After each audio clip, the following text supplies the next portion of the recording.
Who's right? Who's wrong? You decide. Hash it out with Frank Garay and Brian Stevens. Brought to you by Redmond Wholesale. Hi, I'm Carl Markman with Redmond Wholesale.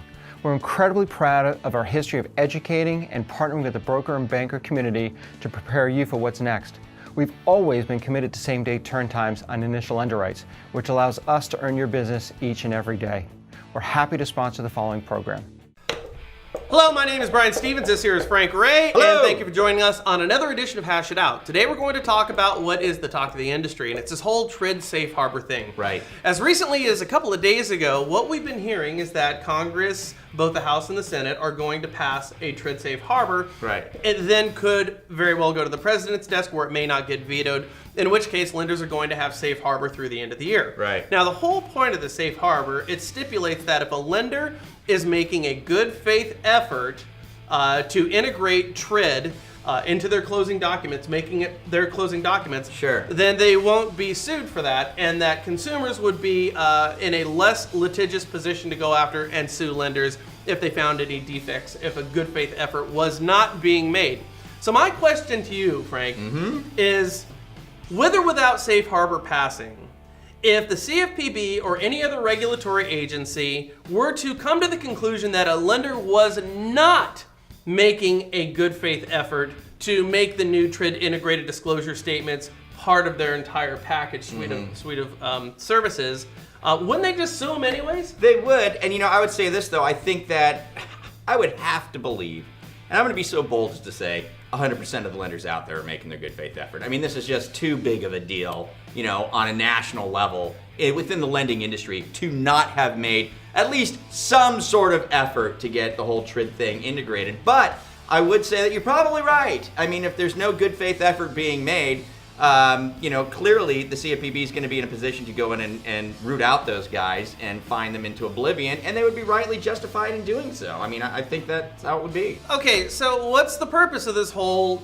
safe harbor thing anyways? If it doesn't matter if they're going to get sued, no matter what, if it's determined they're not making a good faith effort, then what's the unintended consequences of not passing safe harbor? Well, I think if you don't pass safe harbor, this is what I think is really going to happen is that you're going to have lenders pulling back on certain loan products. Okay. In fact, we talked about this on one of our shows. They're going to be pulling back on certain loan products that are more difficult to ensure that you are meeting TRID requirements on, which is, in fact, it's not only going to hurt the consumer, the low to mod guys are these loan products that are probably going to get pulled back on by these lenders, but it's going to hurt the originator out there too as well, who's going to think he's got a product in his back pocket, who suddenly doesn't have a product in his back pocket, who's going to be made to look like an idiot out there to his peers, his real estate people, and his consumers that he's trying to do business for. These are normal deals that should be getting done on a regular basis, which suddenly now the brakes are going to get put on. Yeah. And I think that's going to be the unintended consequence of it. Well, it's interesting because in the same breath you have all the regulatory authorities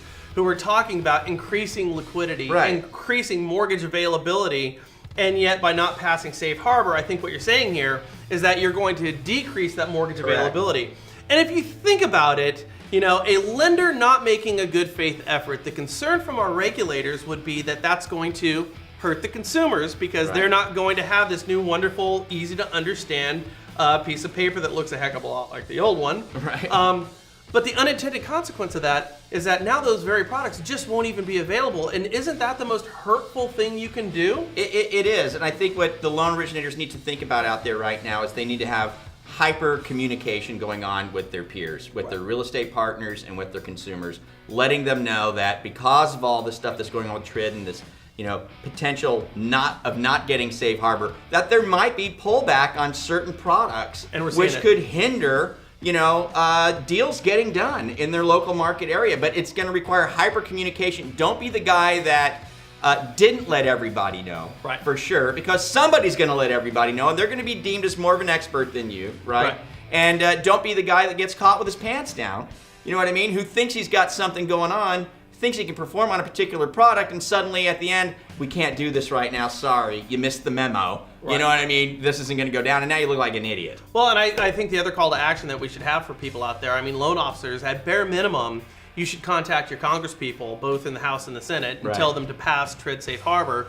And if you really feel inspired about this, as you should, then you should probably talk with your other real estate professional associates that you have out there, your title people, appraisal people, and real estate agents would be more inclined to go ahead and contact their representatives as well. So we can put a little bit of heat on this thing to hopefully get it passed. So again, the strange thing here, the little guy, the low to moderate income guy, doesn't get hurt because his product no longer exists. Right, there you go. Well, there you guys go. Let us know your thoughts on this. Put your comments down below and take and do with it what you will. And I think this will be aired before NAMM in Las Vegas. So you'll probably learn a whole lot more about what's going on at the NAMM convention in Las Vegas. If you can make that, Google it. You'll find out what's going on there. Hope you guys make it up there. You guys have a great one. We'll catch you later here on Hash It Out. Bye. What's the ultimate measure of a wholesale lender? Commitment. Remen Wholesale is committed to our broker partners. It's why we provide a huge educational platform offering everything from webinars to seminars to individualized training tools and the program you just watched. We understand that our role is to make you look great in front of your customers and referral sources so you can earn more business and increase your income.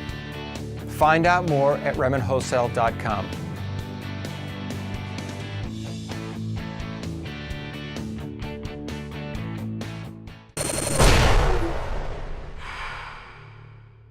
This is Mortgage News Network.